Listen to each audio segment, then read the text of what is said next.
Para a execução de muitos trabalhos são necessárias grandes forças.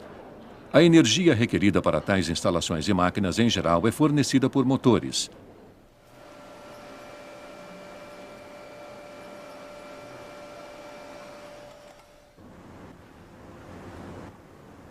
Tal energia gerada pelo grupo de acionamento muitas vezes não é apropriada para acionar diretamente os componentes de trabalho. Por exemplo, neste caso, o eixo de acionamento do motor diesel não pode movimentar diretamente o basculador.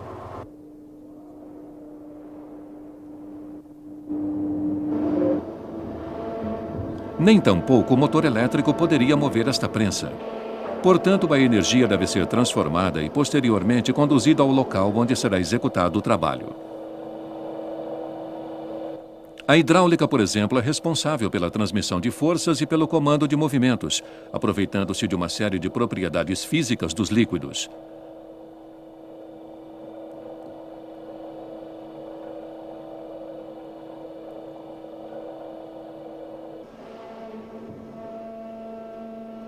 Aqui a principal vantagem da hidráulica. Pode-se transmitir forças muito grandes com precisão, como no caso desta prensa.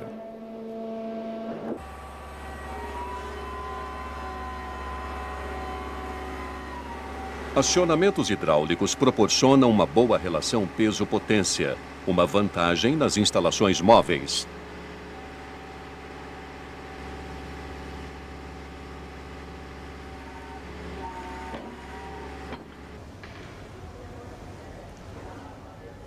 Portanto, pode-se posicionar com exatidão, o que é muito importante no caso de elevadores. Assim, pode-se determinar com precisão as paradas do elevador. Movimentos produzidos por sistemas hidráulicos são uniformes. Além disso, as velocidades podem ser variadas.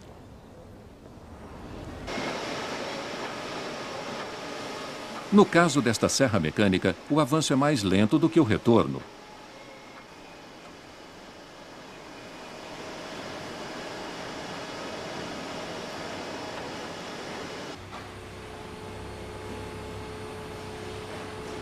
As instalações hidráulicas permitem a elevação de grandes cargas. Isto, por exemplo, é importante no funcionamento de plataformas elevatórias.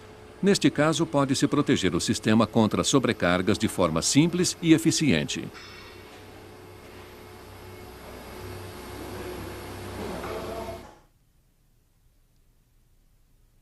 Dependendo das áreas de utilização, distinguem-se duas formas. A hidráulica estacionária é aplicada, geralmente, em instalações de máquinas de uso industrial. A hidráulica móvel é utilizada em máquinas de construção, veículos e aviões. As leis físicas, porém, são iguais para as duas aplicações.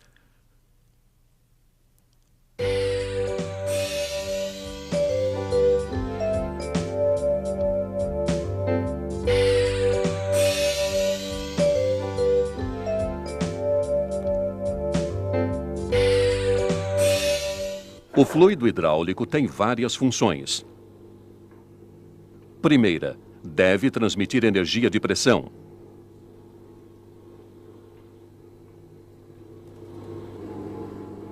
Segunda, assume a lubrificação de partes móveis das instalações e protege as peças metálicas contra a corrosão.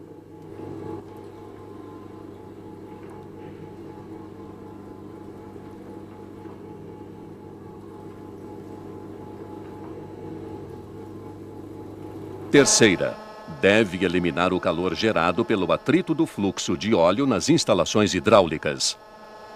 Quarta, deve arrastar as partículas metálicas resultantes da abrasão entre as partes móveis dos elementos hidráulicos e depositá-las num filtro apropriado.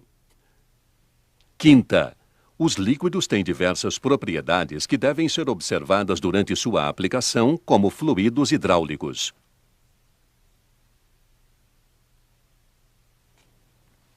A água é um líquido que possui viscosidade muito baixa. Não oferece nenhuma proteção contra a corrosão e apresenta poucas propriedades lubrificantes. Por isso, normalmente não é utilizada como fluido hidráulico. Em geral, encontramos nas instalações hidráulicas óleos minerais e sintéticos. São óleos de baixa viscosidade.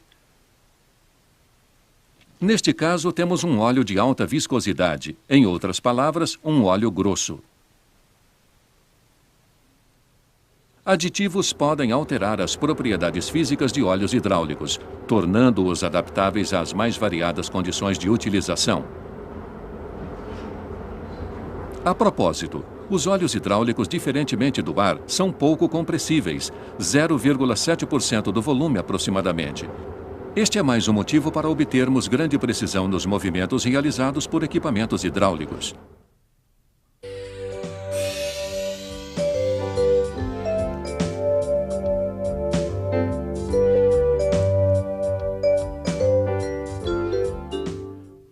A pressão é determinante para a força de trabalho num sistema hidráulico. Ocorre quando uma força atua sobre determinada área. A fórmula é pressão P igual força F dividida pela área A. Se uma pressão atuar sobre um líquido que se encontra num sistema fechado, haverá então a mesma pressão em cada ponto do sistema, ou em outras palavras, o líquido está em todos os pontos sob a mesma pressão. Este fenômeno foi descoberto por Blaise Pascal no século XVII e está formulado na Lei de Pascal. Isto pode ser constatado nesta experiência. Em todos os tubinhos encontramos a mesma pressão, visível através do nível do líquido.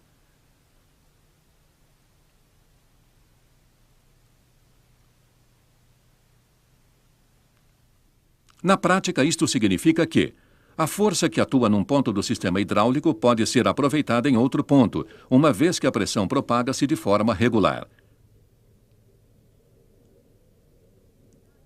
O valor da vazão é decisivo para a velocidade de trabalho nas instalações hidráulicas. É a quantidade de líquido que percorre uma tubulação durante a unidade de tempo. Podemos expressá-la numa equação. Vazão Q igual volume V dividido pelo tempo T.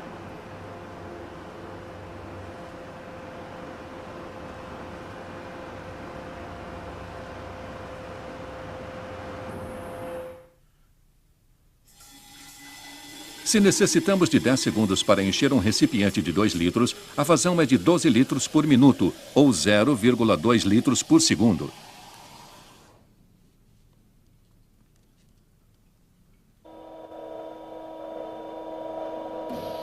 Supondo que, neste caso, a vazão seja de 2 litros por minuto e o volume no lado do êmbolo do cilindro seja de 160 centímetros cúbicos, demoraria então aproximadamente 5 segundos para preenchermos o interior do cilindro com o fluido hidráulico e o êmbolo completar o curso de avanço.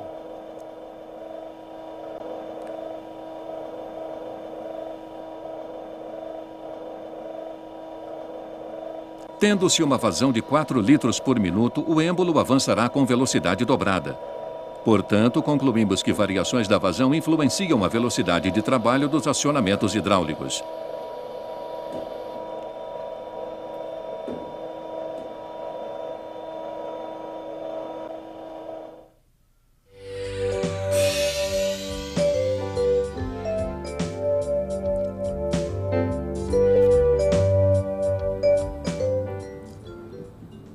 Já vimos que, devido à propagação da pressão dentro de um sistema hidráulico fechado, podemos transmitir uma força.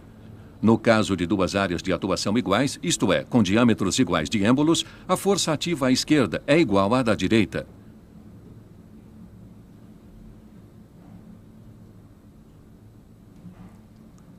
Com pesos iguais, temos um equilíbrio de forças no caso do nosso teste.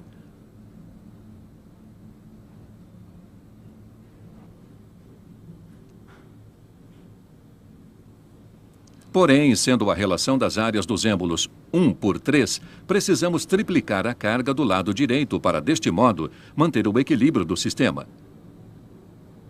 Portanto, num sistema hidráulico, a força pode ser dividida ou multiplicada.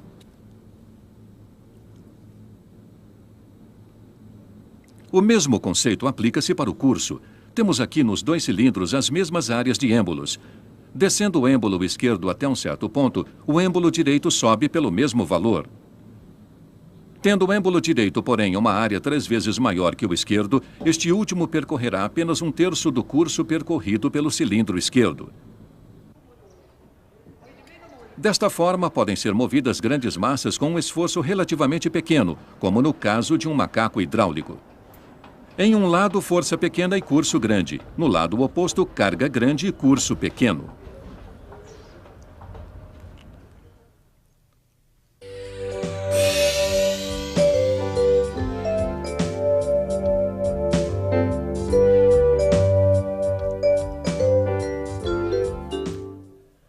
Também a pressão pode ser multiplicada em sistemas hidráulicos. Nosso exemplo mostra uma pressão de 50 bar exercida sobre o lado esquerdo do cilindro. Isto resulta numa força que naturalmente também atua do lado direito. Porém, só temos a metade da área do êmbolo, o que resultará em aproximadamente o dobro da pressão na câmara direita, isto é, 90 bar.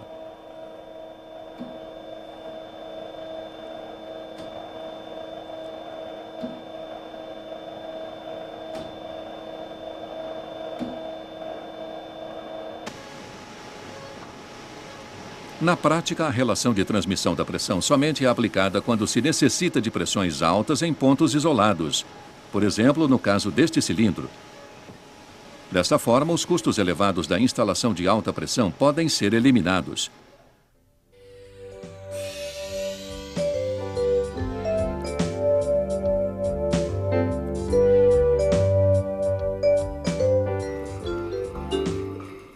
Dentro de uma instalação hidráulica, há pontos com diferentes seções transversais. Como existe em toda a parte a mesma vazão, a velocidade do fluido é maior nos pontos mais estreitos. Em casos onde a velocidade do fluxo está abaixo de 6 metros por segundo, o líquido escoa de forma constante, sendo mais rápido no centro do que nas paredes do tubo. Isto chama-se fluxo laminar.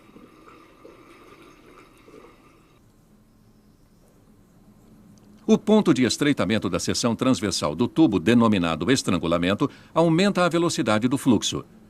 Isto provoca turbulência e queda na pressão. Quanto maior a velocidade do fluxo, menor a pressão.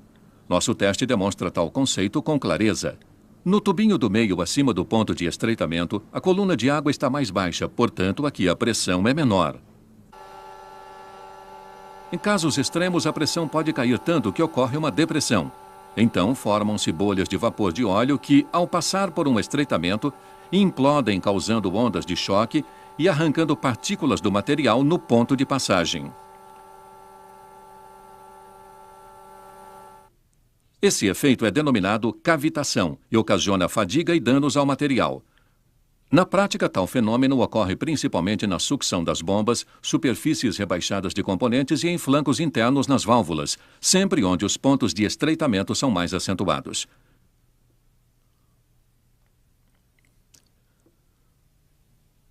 Quando as bolhas são comprimidas, ocorre a elevação da temperatura ultrapassando 830 graus Celsius, o que pode provocar uma autoignição, o chamado efeito diesel.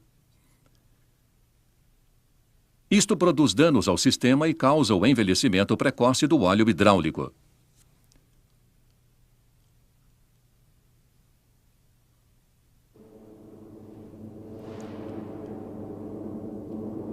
O dimensionamento correto do sistema hidráulico elimina tais ocorrências negativas.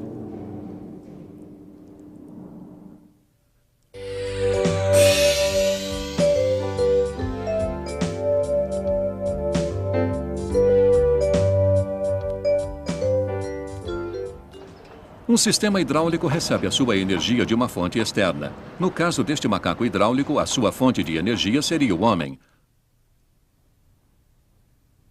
Ou um motor elétrico, como no caso desta plataforma.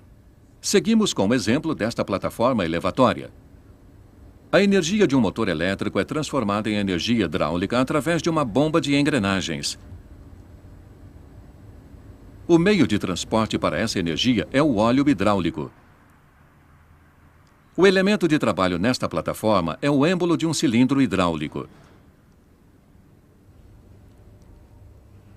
Para que tudo isto funcione, o sistema hidráulico necessita de um conjunto denominado Sistema de Comando e Controle, que consiste de válvulas de diversos tipos e funções. No caso desta instalação, podemos reconhecer facilmente o grupo de acionamento, o sistema de comando e controle, e o sistema de atuação.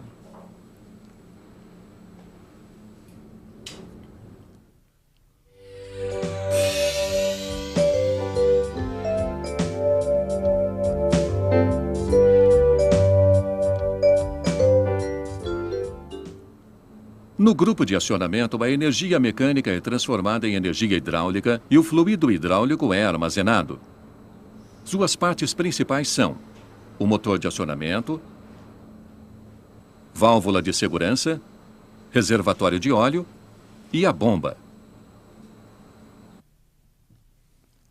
Esta é uma bomba de engrenagem. Ela produz um fluxo contínuo de óleo e funciona da seguinte forma. A câmara de sucção está ligada ao reservatório de óleo. Quando as duas engrenagens giram, há um aumento do volume da câmara toda vez que um dente sai do engrenamento. Com isso, ocorre uma depressão que provoca a sucção do óleo que está no reservatório.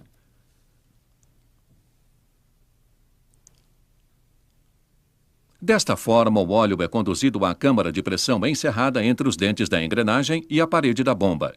Os dentes engrenando entre si evitam que o óleo retorne da câmara de pressão para a de sucção.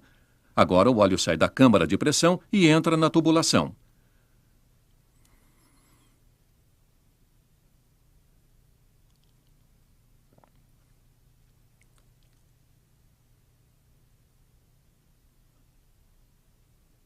Ao colocarmos uma resistência contra o fluxo de óleo, como por exemplo o atrito nas tubulações, ou no caso da nossa plataforma elevatória, através de uma carga, forma-se uma pressão hidráulica. Quando a pressão for maior do que a resistência oferecida pela carga, o êmbolo começa a avançar até alcançar o final do curso.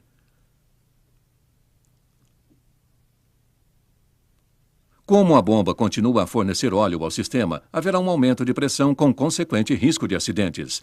Rompe-se a tubulação e componentes como bomba ou cilindro podem ser danificados. Para que isto não aconteça, existe uma válvula limitadora de pressão que está ajustada à pressão máxima da bomba. Esta somente se abre quando a pressão máxima for alcançada, permitindo que o óleo retorne para o reservatório. O grupo de acionamento é complementado por um manômetro. Esta bomba de engrenagem produz uma vazão constante ou fixa.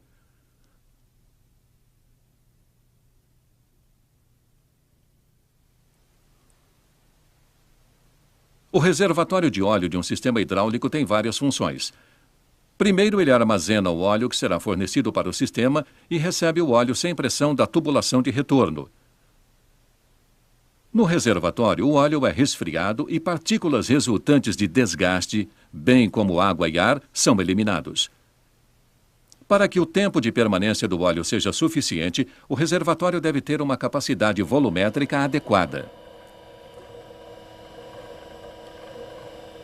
Antes de sair do reservatório e retornar ao sistema, o óleo passa por um filtro onde eventuais impurezas existentes são retidas. Aproximadamente 80% dos defeitos encontrados nas instalações hidráulicas são causados por impurezas no óleo. Portanto, é importante trocar o filtro nos intervalos recomendados pelo fabricante. A propósito, os filtros podem ser instalados na tubulação de sucção, de pressão ou de retorno.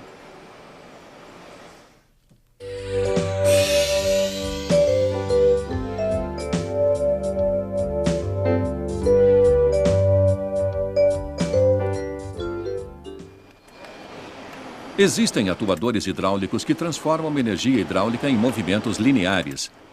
São os cilindros.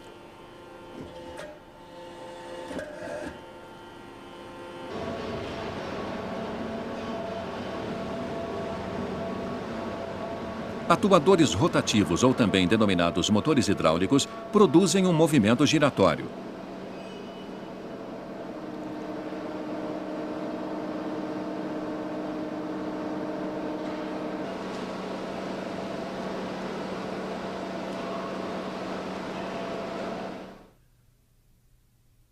Analisemos os cilindros hidráulicos. Cilindro de simples ação.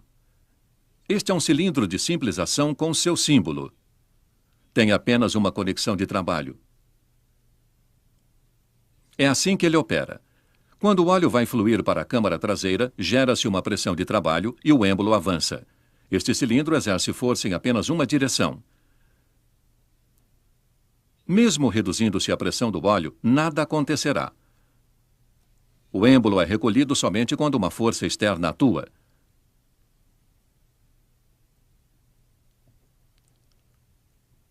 A propósito, o êmbolo não veda 100% as câmaras dos cilindros.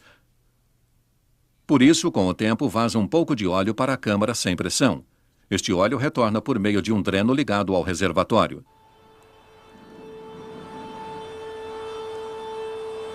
Vemos aqui um cilindro de simples ação em uma mesa elevatória de tesouras.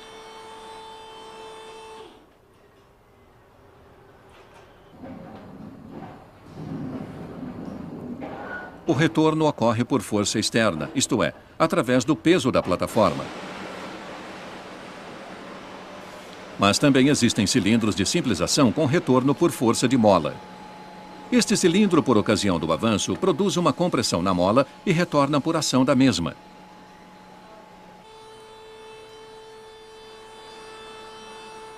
O cilindro de simples ação nesta mesa elevatória de tesouras é um cilindro de construção especial. Aqui o êmbolo também executa a função de haste. Esta construção é extremamente resistente à torção, portanto apropriada para mover grandes cargas.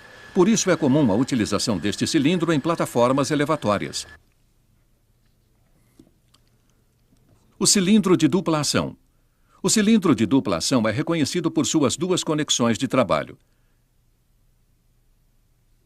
Ele funciona da seguinte forma. A entrada do óleo pressurizado pode ocorrer em ambos os lados através das conexões, tanto para o avanço como para o retorno.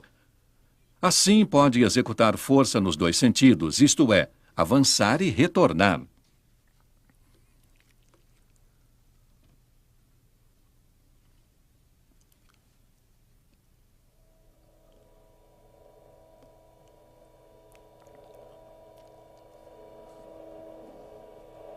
O retorno do cilindro é mais rápido do que o avanço.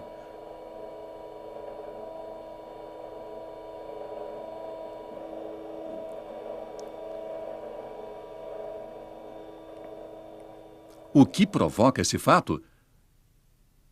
Aqui nós vemos o motivo. O volume do lado da haste é menor. Isto porque a área de atuação do êmbolo é reduzida pela área da haste.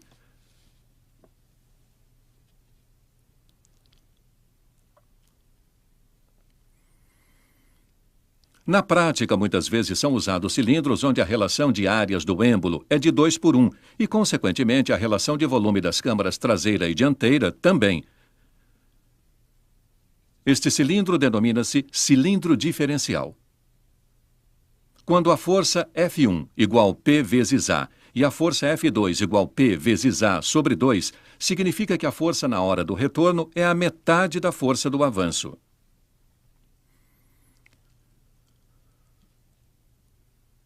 Por outro lado, a câmara dianteira é preenchida com óleo da metade do tempo para a mesma vazão. O êmbolo, portanto, retrocede com o dobro da velocidade.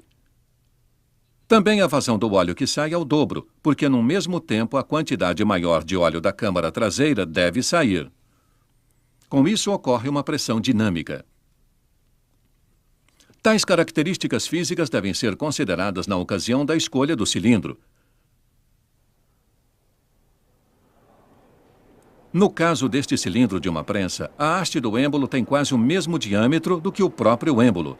Portanto, a diferença entre as duas áreas do êmbolo é acentuada. Consequentemente, uma pequena vazão é suficiente para o rápido retorno do cilindro.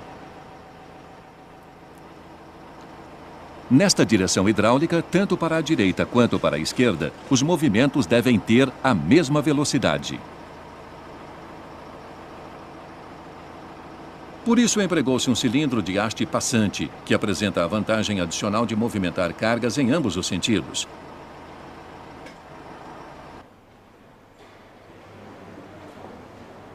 Quando se necessita de cilindros com grande curso, mas com limitação das dimensões externas, pode-se utilizar um cilindro telescópico. Eles podem ser de simples ou de dupla ação. Falaremos agora de motores hidráulicos. A princípio funcionam como bombas, porém em sentido contrário. Recebem o óleo sob pressão e produzem um momento torsor em seu eixo. O óleo hidráulico sob pressão movimenta as duas engrenagens que compõem o motor. O fluido é transportado através das câmaras para a tubulação de retorno, onde acontece o alívio de pressão, pois só existe a resistência oferecida pela tubulação até o reservatório. Uma característica importante dos motores hidráulicos é o volume deslocado V, isto é, a quantidade de óleo que o motor pode deslocar a cada rotação. O número de rotações é calculado dividindo-se a vazão pelo volume deslocado. Em todos os cálculos para sistemas hidráulicos deve ser considerada a perda por vazamentos internos. Este motor hidráulico que aciona o cabo da ponte rolante transforma energia hidráulica em energia mecânica através de movimentos rotativos.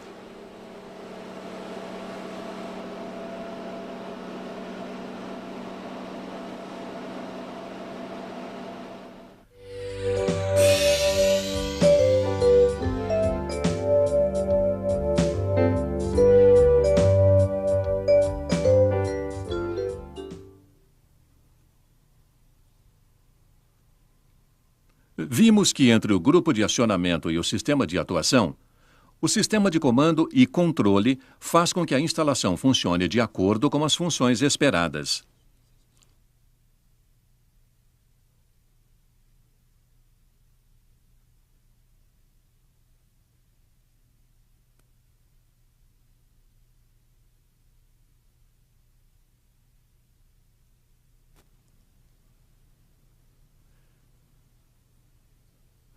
São as válvulas que atuam sobre o fluxo de óleo, ou seja, realizam a interface entre o grupo de acionamento e o sistema de atuação.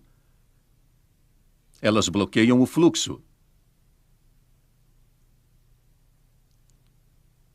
direcionam o fluxo de óleo,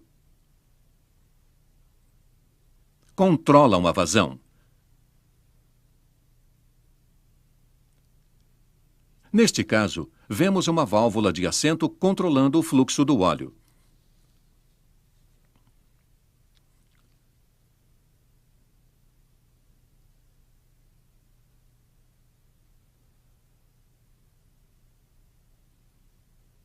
E aqui uma válvula de cursor realizando a mesma função.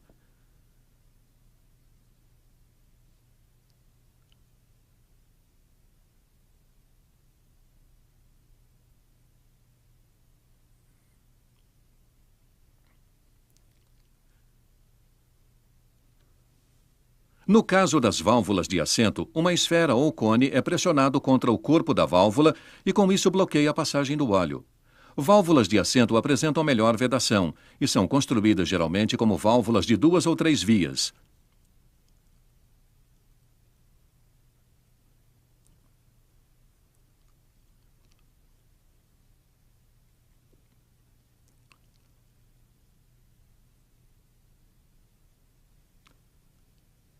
Válvula de distribuição. No caso das válvulas distribuidoras, o carretel que atua no interior da válvula abre ou fecha as vias.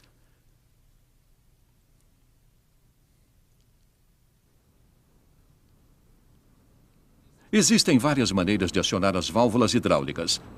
Por força muscular, através de uma alavanca.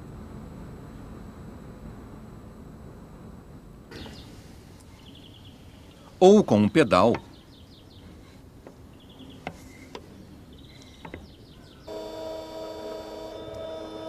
Mecanicamente, através de roletes. Acionamento por alavanca e retorno por mola. Ou através da energia elétrica, como estas eletroválvulas.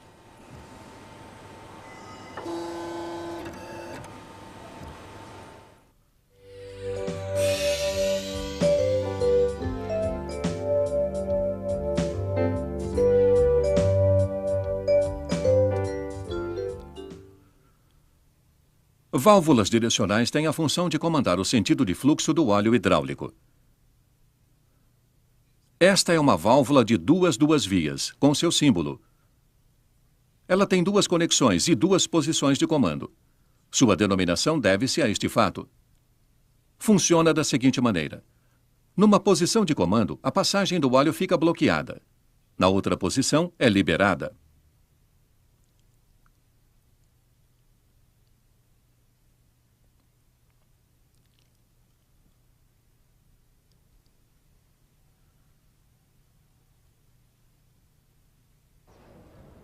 Por exemplo, uma válvula de duas vias é utilizada nesta mesa elevatória de tesouras. Ela libera a passagem do óleo entre o cilindro de atuação simples e o reservatório. Desta maneira, a carga externa pode empurrar o êmbolo do cilindro até a posição final inferior.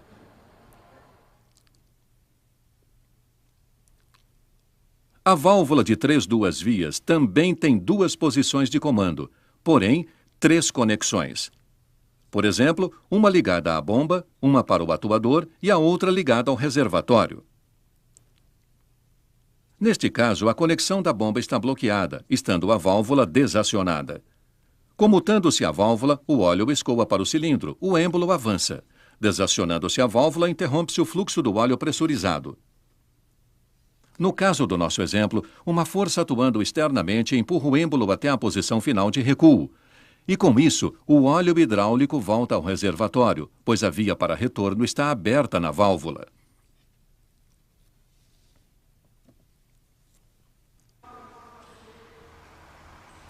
Aqui temos um exemplo prático. Comutando-se a válvula de duas vias, o óleo pode escoar do cilindro de simples ação para o reservatório. O cilindro recua e a plataforma desce.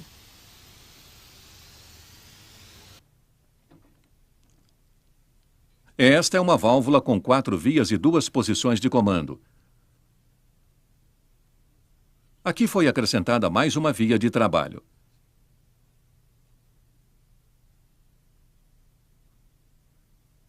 No caso da válvula 2 vias, de acordo com a posição de comando, o fluxo de óleo pressurizado é direcionado a uma das conexões de trabalho.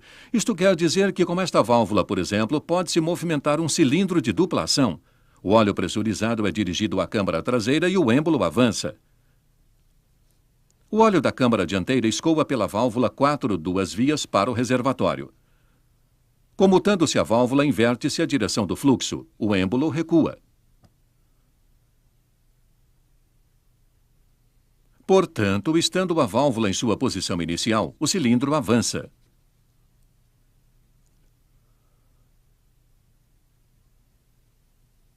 Acionada a válvula, o cilindro recua.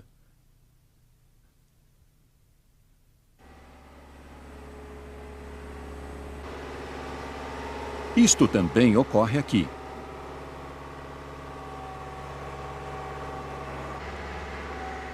Quando a pá da escavadeira se abre.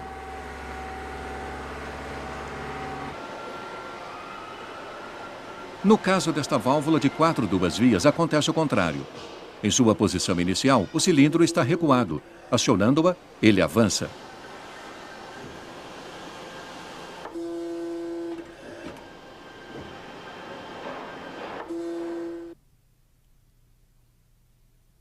Esta válvula distingue-se da válvula de 2 vias por possuir 3 posições de comando. É uma válvula de 3 vias. Na posição central, todas as conexões estão fechadas. Isto quer dizer que há uma sobreposição positiva do êmbolo. Desta forma, definimos o que deve ocorrer quando o êmbolo desta válvula se encontra na posição central.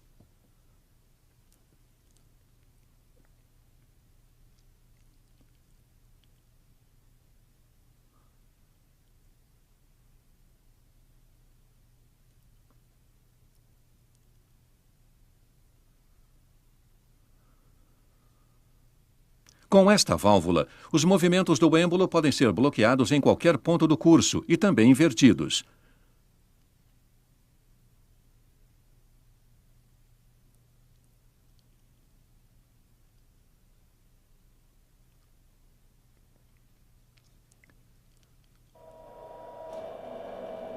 Ou pode-se bloquear um motor hidráulico e, naturalmente, também inverter seu sentido de rotação.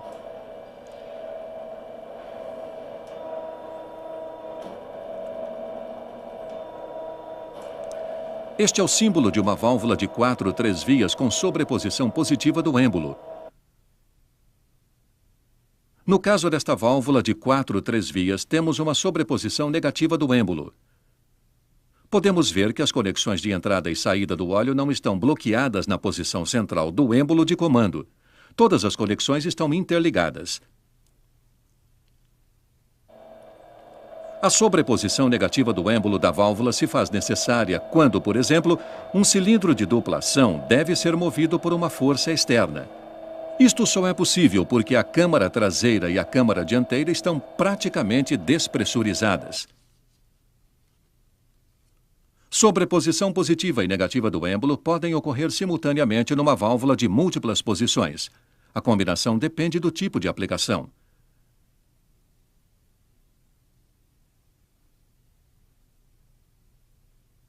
No caso desta válvula aqui representada, a função relacionada ao elemento atuador é a mesma. As conexões de trabalho estão bloqueadas, porém as conexões de pressão e retorno estão interligadas. Em outras palavras, encontrando-se a válvula de 4-3 vias na posição central, não existe pressão no sistema, pois o fluxo é desviado para o reservatório.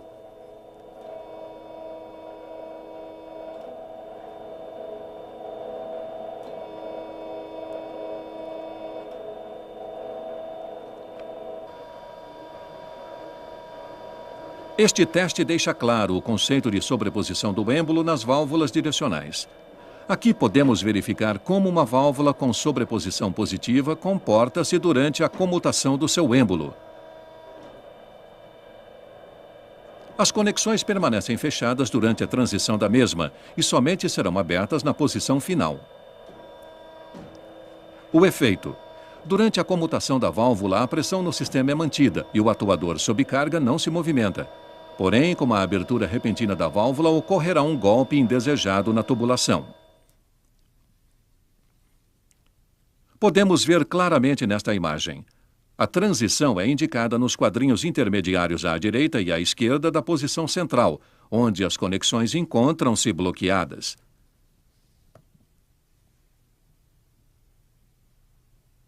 Diferentemente, no caso da sobreposição negativa, todas as conexões permanecem interligadas enquanto ocorre a comutação.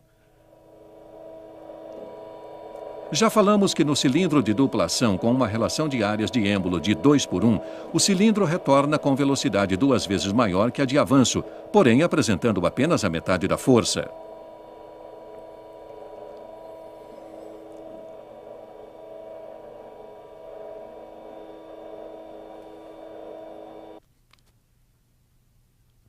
Quando queremos obter velocidades iguais de avanço e de retorno, podemos utilizar um circuito regenerativo, utilizando uma válvula de 3 vias.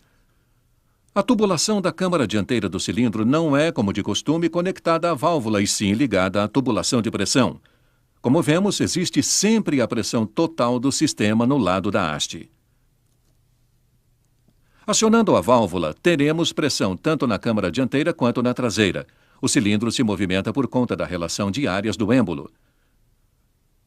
Com isso, o óleo que flui da câmara dianteira incorpora-se ao fluxo fornecido pela bomba, uma vez que ambas as vazões tenham o mesmo valor. O êmbolo avança com velocidade igual àquela do retorno, porém somente com metade da força, se compararmos com o circuito convencional.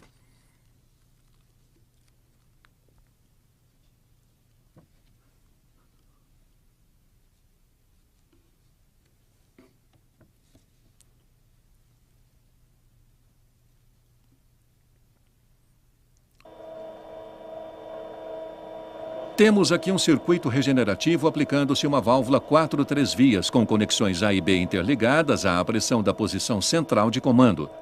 O cilindro retorna rapidamente. A fase do avanço também ocorre de forma rápida porque temos um circuito regenerativo atuando.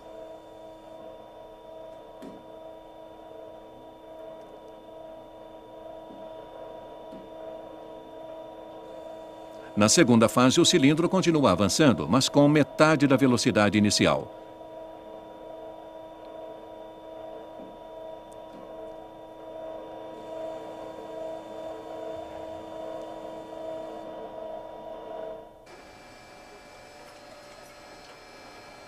Isto significa, na prática, avanço rápido da ferramenta, usinagem lenta, retorno rápido.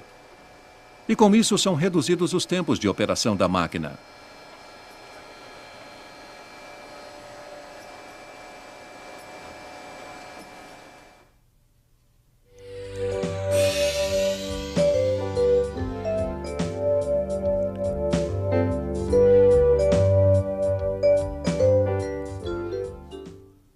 Válvulas de bloqueio permitem o fluxo de óleo num sentido e bloqueiam-no em sentido contrário. Com as válvulas de retorno de assento, consegue-se uma vedação melhor quando bloqueamos o fluxo de óleo. Neste caso, a válvula de retenção permanece fechada pela ação da mola. Quando o óleo começa a escoar no sentido indicado, o cone é pressionado contra a mola, deslocando-se do assento e liberando a passagem do óleo. Havendo fluxo em sentido contrário, este é bloqueado.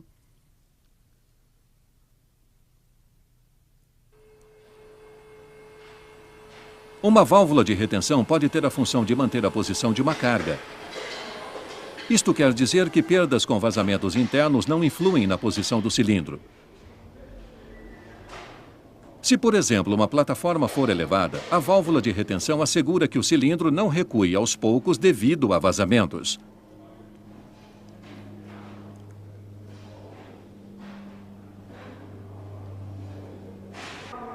Para que o cilindro recue, o bloqueio gerado pela válvula de retenção deve ser eliminado.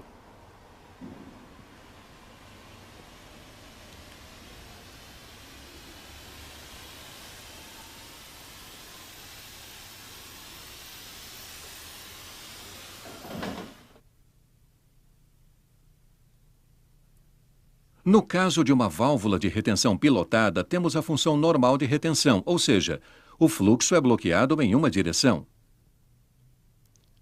Necessitando-se eliminar esse bloqueio, deslocamos a esfera do assento, permitindo assim a passagem do óleo. Esse desbloqueio é feito hidraulicamente, através de pilotagem.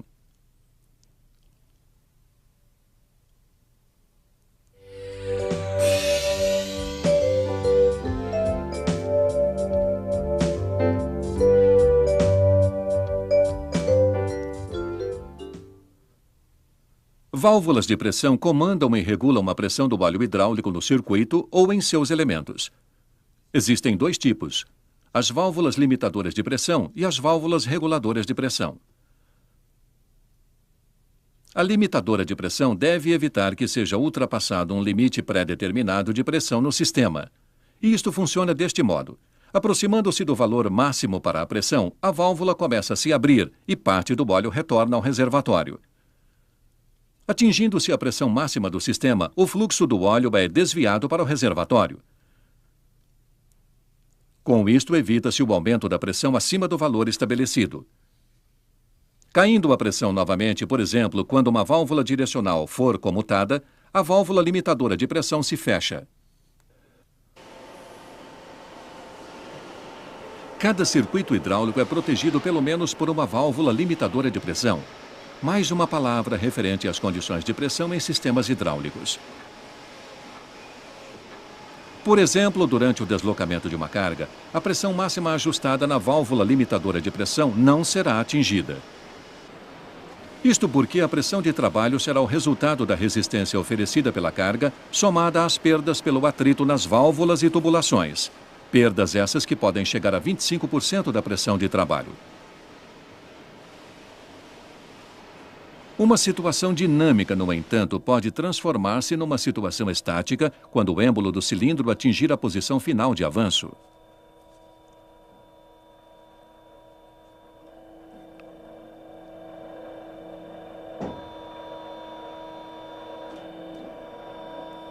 O sistema, portanto, atingirá sua pressão máxima quando o trabalho, neste caso o levantamento da carga, estiver concluído.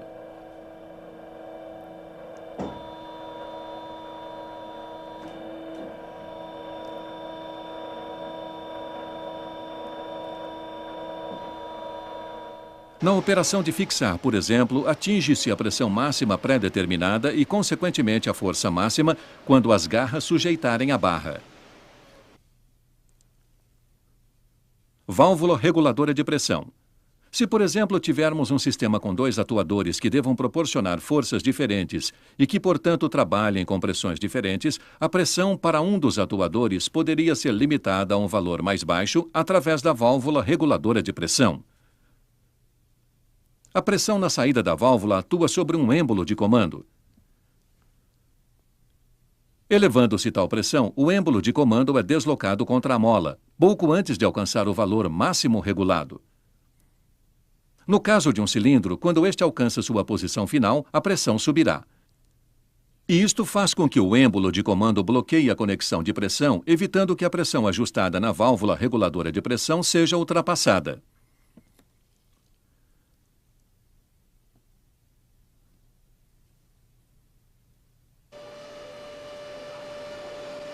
Esta é uma válvula reguladora de pressão de 2 vias. Sua função é limitar a pressão do mandril a um valor determinado.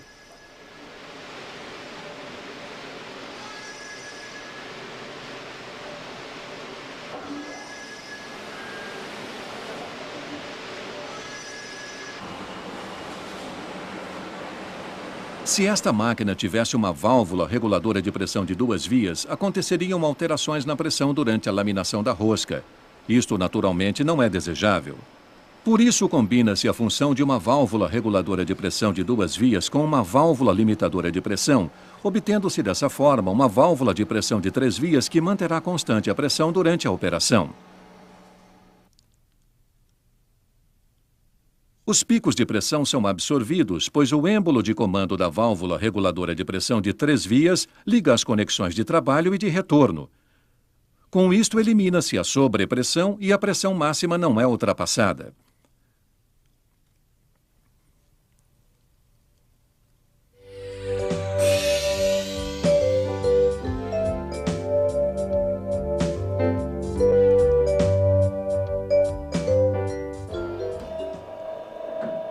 Pode-se controlar a velocidade dos elementos atuadores mediante a combinação de uma válvula de fluxo com uma válvula limitadora de pressão.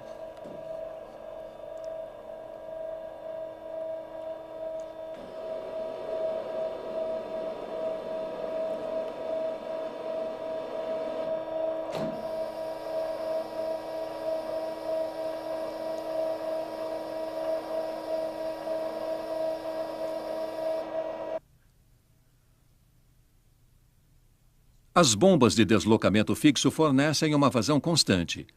Isto significa que, havendo um estrangulamento à passagem do fluxo, teremos um aumento de velocidade do fluido e, consequentemente, aumento de pressão antes do ponto de estreitamento.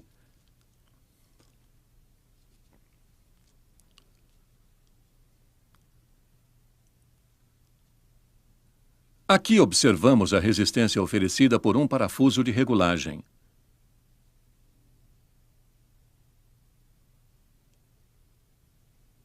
A pressão aumenta na tubulação anterior à válvula.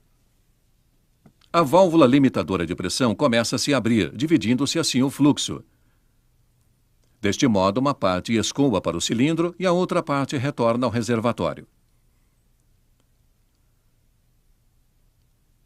Esta vazão agora menor, que atua no cilindro, provoca uma velocidade de trabalho também menor.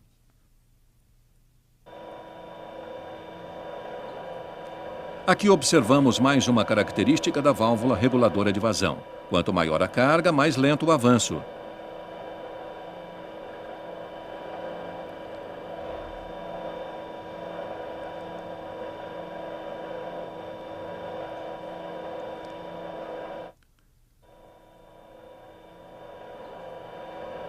Um circuito que funcione independentemente da carga pode ser construído utilizando-se uma válvula reguladora de vazão compensada quanto à pressão.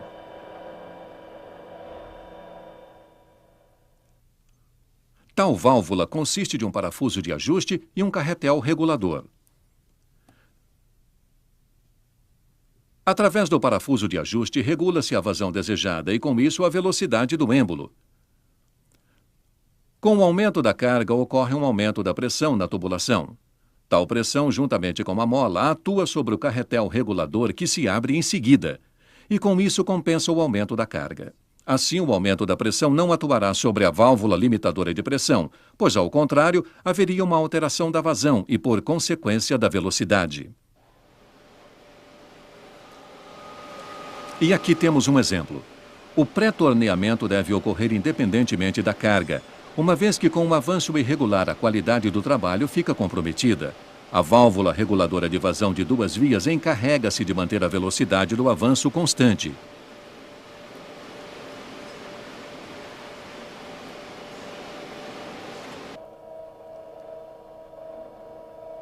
Existem dois métodos de regulagem de vazão. Aqui é a regulagem na entrada. Ajustado o estrangulamento do fluxo na tubulação de entrada, faz-se o avanço do êmbolo, porém o óleo sofre aquecimento. Este aquecimento prejudicará a precisão dos movimentos do cilindro.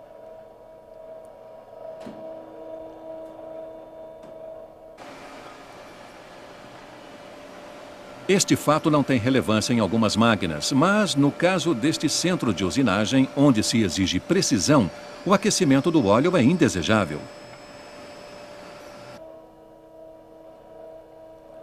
Em tais casos, é escolhido o estrangulamento na saída. Isto quer dizer que o óleo que retorna ao reservatório é estrangulado. Aqui o aquecimento do óleo não tem importância. Porém, neste caso, deve-se observar que, por causa da relação diária do êmbolo, ocorrerá uma multiplicação da pressão. O sistema, portanto, deve estar preparado para tais aumentos de pressão.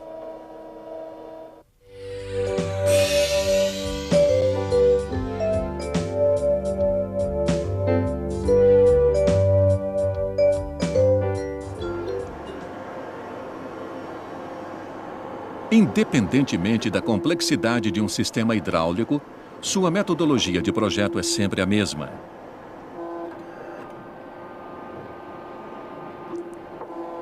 No grupo de acionamento ocorre a transformação da energia mecânica em energia hidráulica, a produção do fluxo de óleo pela bomba e o acondicionamento do óleo hidráulico. Utilizando o símbolo adequado, podemos representar tudo isso desta forma. Da esquerda para a direita. Manômetro.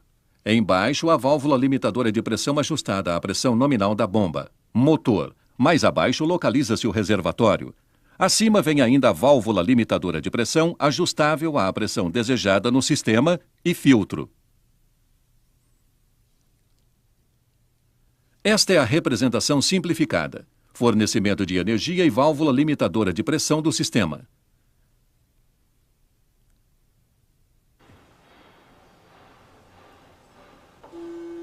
Dentro do bloco de comando de controle, o fluxo de óleo deve ser influenciado de acordo com as necessidades do sistema. As válvulas assumem a tarefa de direcionar, controlar o fluxo e reduzir a pressão. Válvulas de bloqueio são utilizadas para impedir a passagem do fluido em determinado sentido.